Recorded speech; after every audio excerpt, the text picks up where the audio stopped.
What is up, everybody? Welcome to Sixers Postgame Live.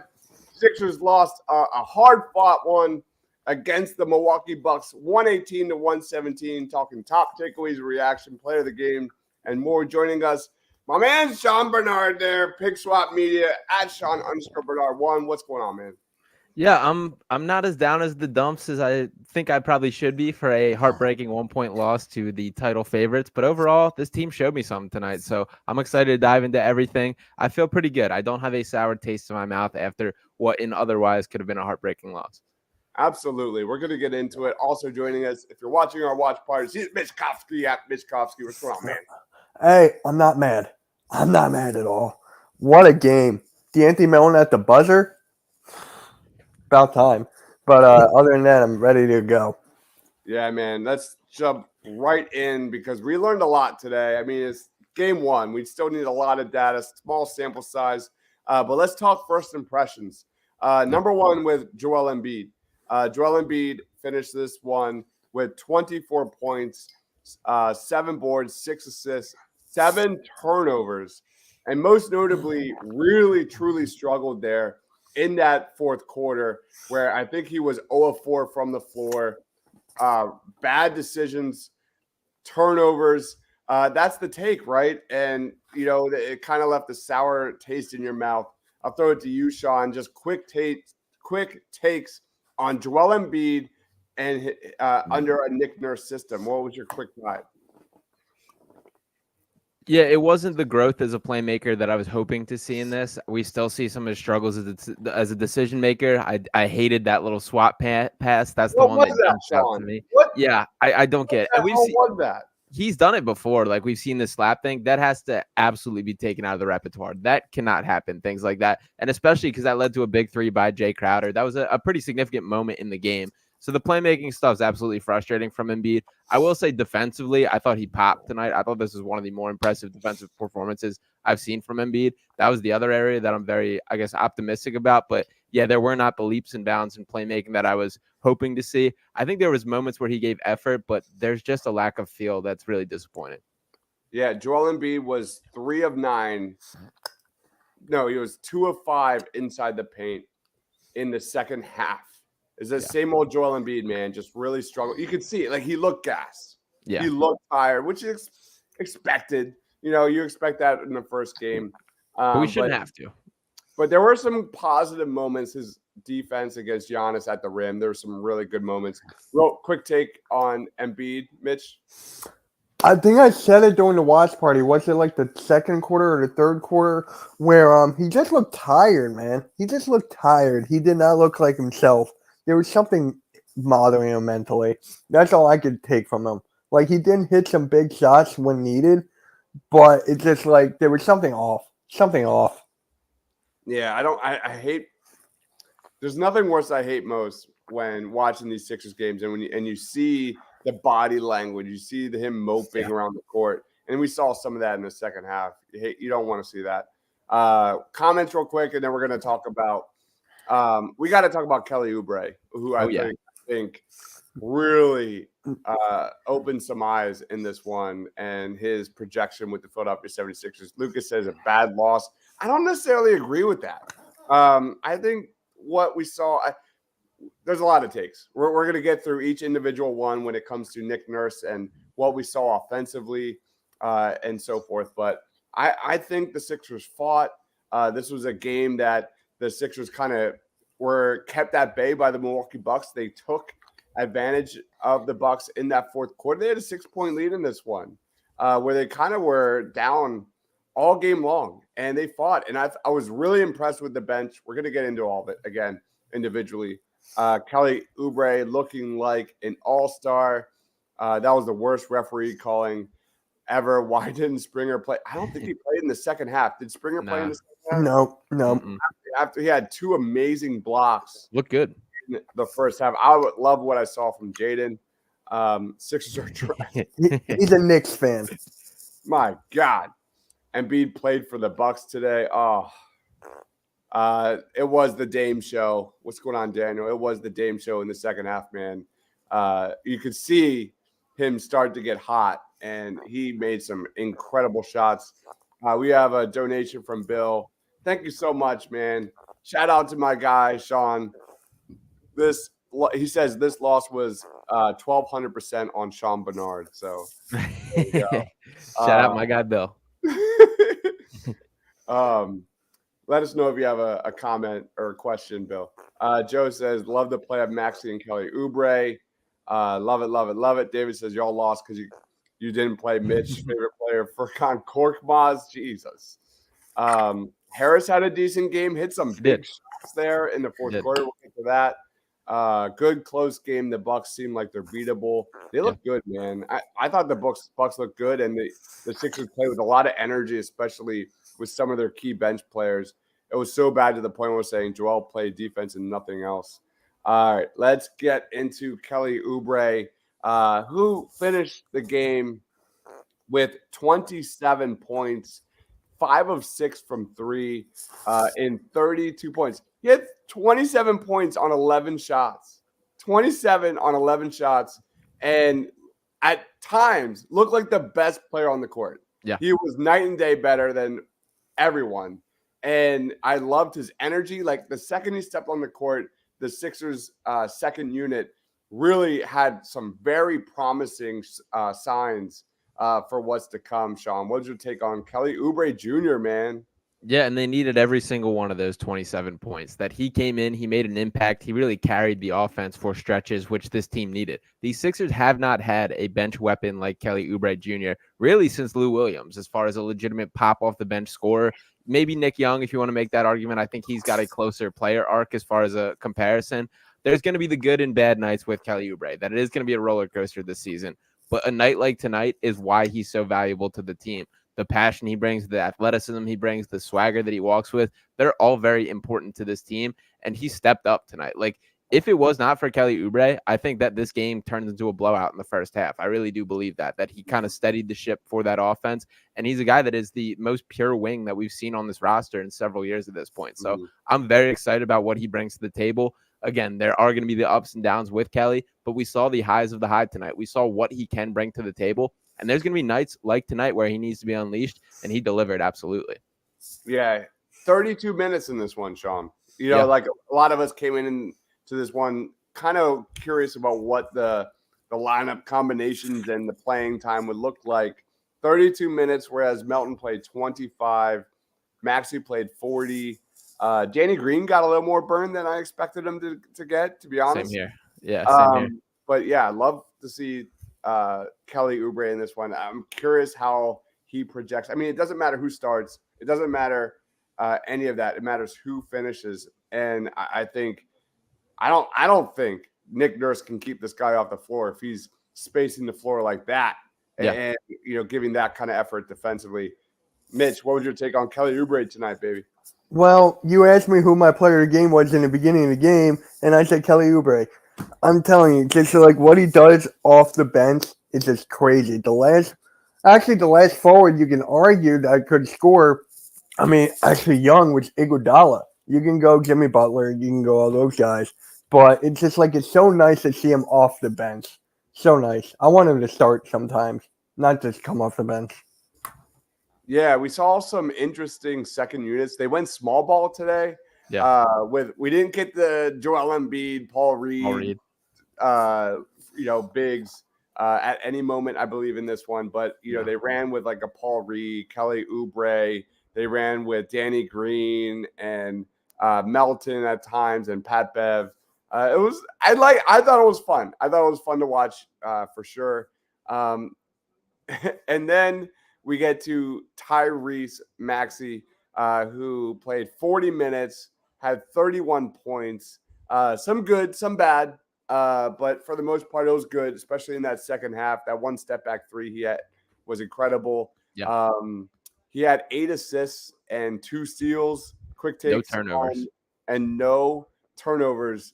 Compared to Embiid's 7, that stands out big time. Yeah. But I mean, Maxey's first taste in this Nick Nurse system, and let's also kind of touch on this with how we saw him, run the offense and be what we saw with him in the 2-man game in clutch situations with 5 minutes left. What was your take? Yeah, I mean, this isn't going to be the game that we hang our hats on and say this is Tyrese Maxey's best game of the season when things are said and done. But I thought this was a very mature, grown-up game from Maxey. The 8 assists to 0 turnovers is really impressive stuff. I still don't think he has those natural instincts as a playmaker. I think he's trying to.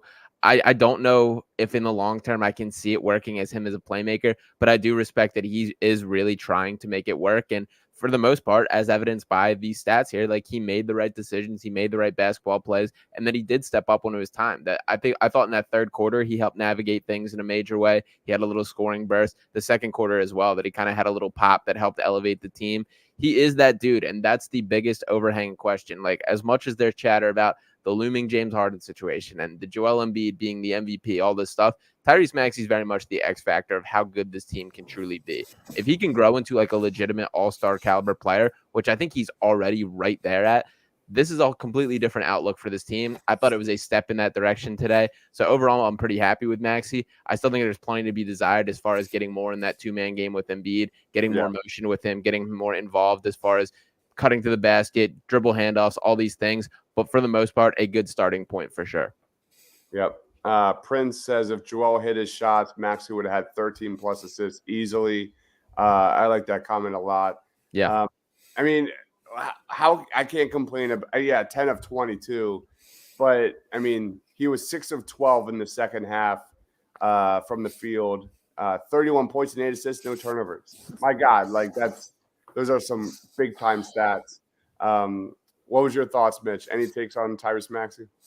Hey, he was doing what I wanted him to do, just taking all the right shots. The playmaking was huge.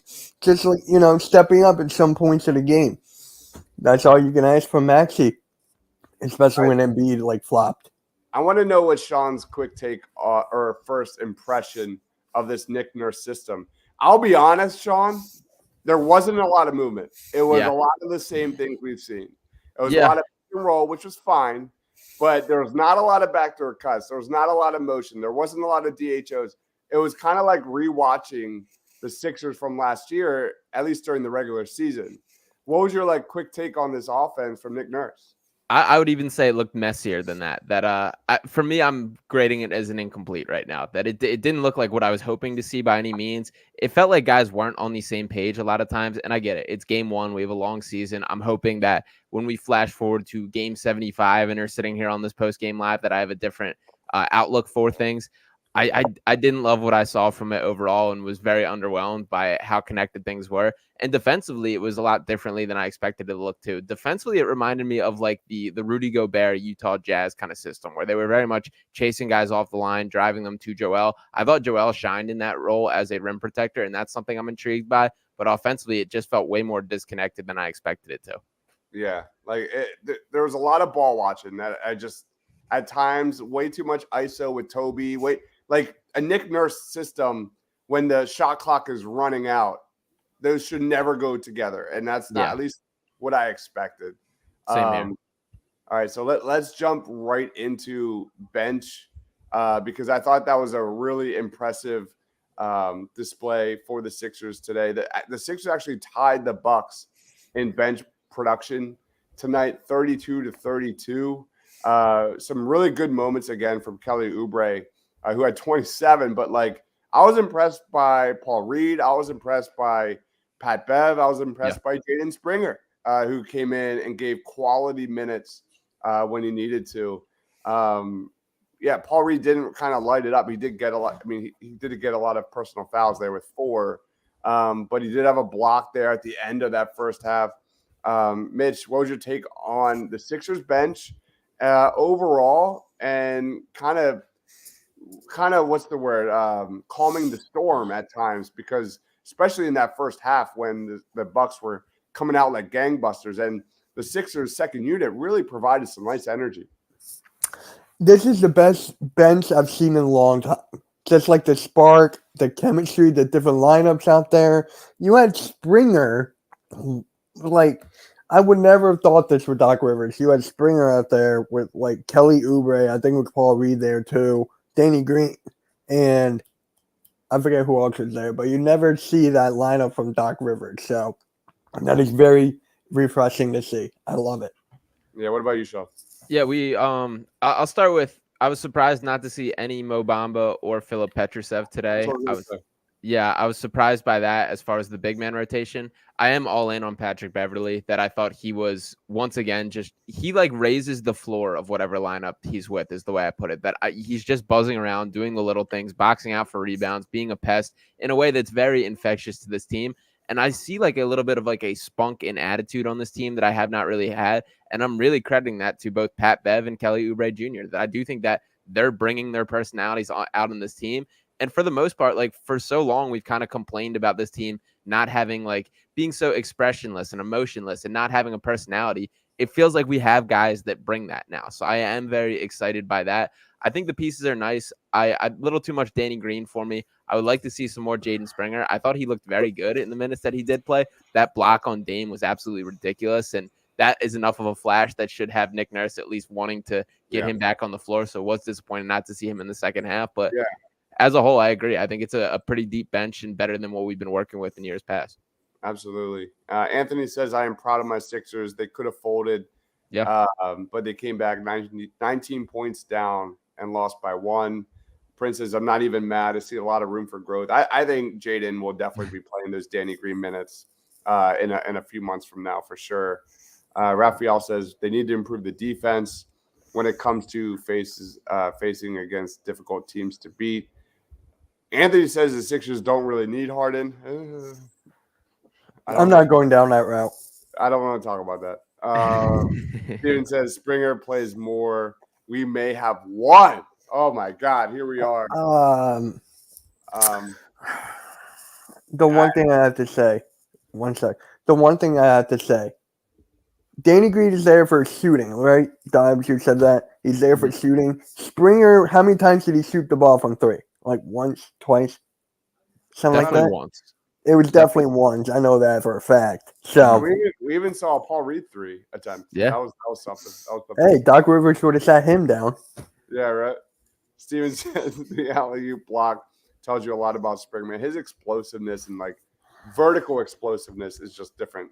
It's a different level, man. That was a crazy play. All right. That being said, anybody else have any other takeaways? And before we get into our players of the game, I don't want to be the ref guy, but I mean, I'm not even touching that. I'll give a little bit.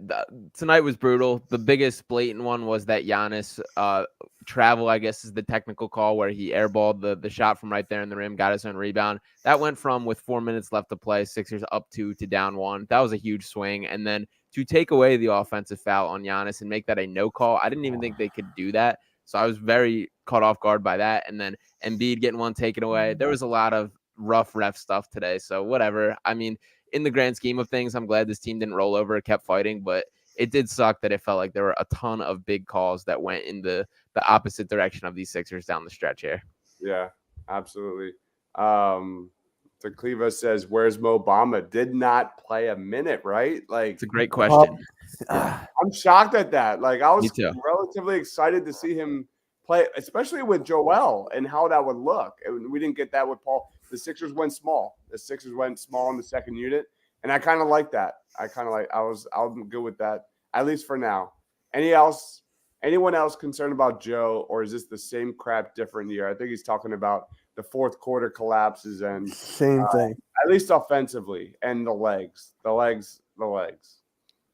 Yeah, it's game 1, so I'm not ready to throw in the towel. There were moments where defensively really stood out to me tonight. I was really impressed with what he did defensively, and it's not stuff that shows up in the stat sheet for the most part. Like, his block numbers have gone way down since he first came in the league, but that's almost a respect thing. That's guys don't try him, or they just pass out of shots or deterred from things. I thought there was a lot of that going on, and I frankly thought he did block a couple that didn't get recorded in the stat sheet that didn't go up. He did meet Giannis on that one, which was a statement win, a statement moment, hit him with a little Dikembe after. So I was very impressed with what I saw with Joel. I think if he buys in defensively, and that's really a focal point of his game, that does elevate his game and this whole Sixers team in a major way. So I am watching that as a storyline. I'm putting that in the positive category as far as what I took away from the night. There is definitely the stuff you can nitpick. The playmaking wasn't there yet. There were some sloppy habits down the stretch, but I'm not willing to write off this as just another year for sure. God, I hope this is a playoff matchup. Yeah. Like there were times in this game where you saw Giannis and Embiid go right at each other. Yeah. Like deliberately. For It sure. was a lot of fun to watch. I enjoyed it thoroughly. It's kind of crazy we haven't had like the Bucks and Sixers like heavyweight playoff matchup at any point during this era yet. Yeah, right. Like they were clearly targeting each other, and at least both offenses were trying to get each other the ball against one-on-one. That was a lot of fun. And you know what? Like a lot of people were coming into this season like not really excited. This was a very entertaining basketball game. So let's give it that. Steven says I just couldn't ignore that time box being up 6 and his 2 easy misses and 2 turnovers in 5 possessions. It ruined I hear you. Yeah. We talked about it on the watch party. Absolutely agree. That being said, let's get into our Sixers player of the game. I keep it straight, every line is so intentional. This is your moment to let it go. You know that I'm into them way too cold. You can't manage this, can't break this, boy, I'm funded. Gotta keep my distance when you now 100, Those the same ones say they love you, lately funny, You can't match my energy, and yeah, you know it, Way too cold, yeah, man, I'm way too cold, Way too cold, yeah, man, I'm way too cold, Way too cold, yeah, man, I'm way too cold, Yes, I meant it, yeah, man, I'm way too cold, All right, number 1 in the books. I'm throwing it to you, Mitch. Lead us off, man. Give Kelly Oubre some love. I mean, I called it from the beginning of the game. Just his 3-point shooting, just him keeping us in the game with the bench, him stepping up. I love it, man. It was Kelly Oubre for me. Kelly Oubre gets the first nod of the regular season. Sean, who is your player of the game? Yeah, shout out Tsunami Poppy for coming through. Glad he's getting his love. I'm going to give mine to Tyrese Maxey. For me, again, I don't think that when we look back at it, that this is going to be a performance we really remember that well from Tyrese. He's going to have far more signature moments than tonight, but it was what I need to see as far as a mature processing in the game. There were areas where I saw growth that I thought he handled business. I saw him intending to grow into that point guard mold, which I'm very excited about. So I am giving it to Maxey for it. So give him the love for player of the game. All right, we've got one for Oubre Jr. Guys, let us know in the comments who your player of the game is. Sean going Tyrese Maxey. I have kind of a tough one for number 3. Can I give it to Howie Roseman? No, I can't do that. That would be pretty fun. I'm going to go with my guy, Philly halftime here. Let's go to Tobias Harris, who shook off a shaky start somewhat, really started to do well in the second half. I'm going to look up his second half stats here real quick. But I thought Tobias in that 2-man game between him and Embiid kind of carried them when the Sixers kind of turned the course just a little bit. Get this. Tobias Harris shot 6 of 6 in the second half. Wow. He did not miss. And he had a big 3 there in a big moment at the top of the key. Give me Tobias Harris, who I think a lot of us, including myself, I'll be the first one to admit it, have kind of dogged him a little bit. He really came through. Tobias Harris finished this one with 20 points, 8 of 9 from the floor. He was a minus 14, by far the worst plus minus of all the starters. But, I don't know. I don't really have a very good third, unless, Sean, you have a better third. Let me know. I was leaning Tobias as well. That I think that is a fair answer. And I'll say, like, going into this season and entering tonight, Tobias is probably the guy on the Sixers roster I have like the least amount of expectation for, in just the way that I'm not really sure what his role is going to shake out to be on this team. When I look down, like, I see what I want from Tyrese. D'Anthony Melton, I think, is going to have opportunities under Nurse. Paul Reed, I think, will grow under Nick Nurse. Joel Embiid's obviously Joel Embiid. I'm not exactly sure where Tobias Harris fits into this whole puzzle, but I am glad that he stepped up and delivered tonight, and I do think he deserves a little love for it. I agree, man. I agree. Anthony says, player of the game, PJ Tucker, doing the dirty work, getting a ton of rebounds and hustle on every play. PJ Tucker finished PJ Tucker special, 0 points. I do think you can make an argument that PJ Tucker is the best Giannis defender across the entire NBA, that he does a really nice job of getting low, preventing him from getting there. He calls an offensive foul once or twice tonight. He does compete. I know it's frustrating, the zeros on the box score for sure, but I do like having PJ Tucker around this team. Yep. All right. That basically let's do this. Well, how would you grade Nick Nurse's first game with the Sixers? Let's do that too. I'll keep track of these. Not as well as I would like to. I'll go C+ for Nick Nurse tonight. That I was very underwhelmed with how on the same page I wanted everyone to be. The offense specifically just didn't feel like it was in place. Like for me, it felt less like they're doing the same thing as last year and more like they just aren't quite there yet as a team. So I'm hoping that over the course of the season we start to see this develop out yet. But yeah, I was pretty underwhelmed with the X's and O's tonight and the strategies and systems in place. It just didn't feel ready yet. Yeah, this was a tough game to lose, man. This is like when I look at these numbers, like they did shoot 45+% from three, 51% from the field. They battled. Like I don't know if it's a C+ for Nick Nurse, but I think it was like a solid B+ for the Sixers. Like yeah. And considering like my expectations, I'm good.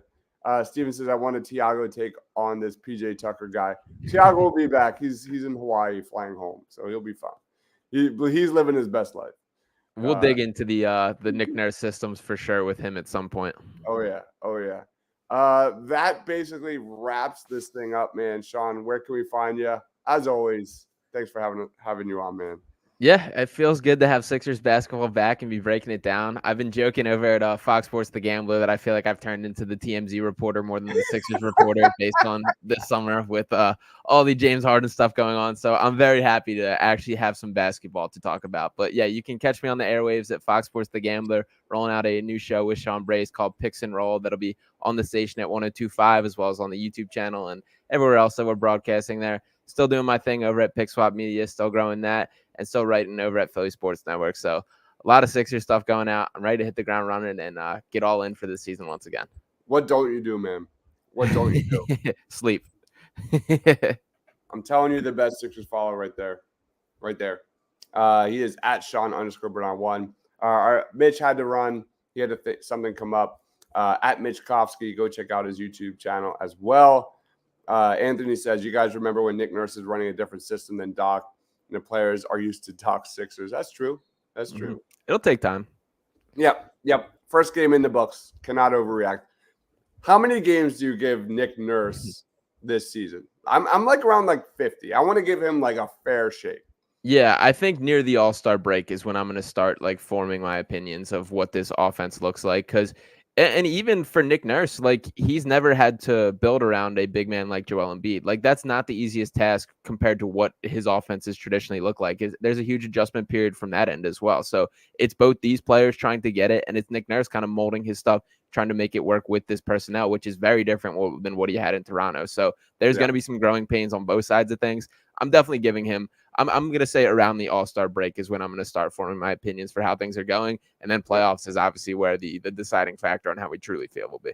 I am right on the same page, man. Reggie says, Kelly Oubre better than George Niang. No question. He kind of doesn't give you the limitations of a Niang. He gives you more upside, I think, more consistency. Again, there's gonna be some bad. We're gonna get the bad. And you can even see it. Like even on a night tonight where it's awesome, you can see where the bad leaks in. Like one of those pull-up threes he took tonight, which went in and we were thrilled about. It's like on a night where that does not go, I'm furious to that shot selection. You can see it, but I am very happy that Kelly Oubre is a member of the Sixers, and to get a 20-point per game score on a veteran's minimum is absurd value. So happy he's here. Yep. All right. He is Sean Bernard. I am Dibes. Thank you everyone for watching. Thank you everyone for commenting wherever you're watching. Please like, subscribe, all that fun stuff. We'll be back on Saturday for the Toronto Raptors game as Nick Nurse heads back home to Toronto. That would be a good one to watch. Please be sure to comment your thoughts if you're watching this late, and we will see you on Saturday. Stay awesome, everyone.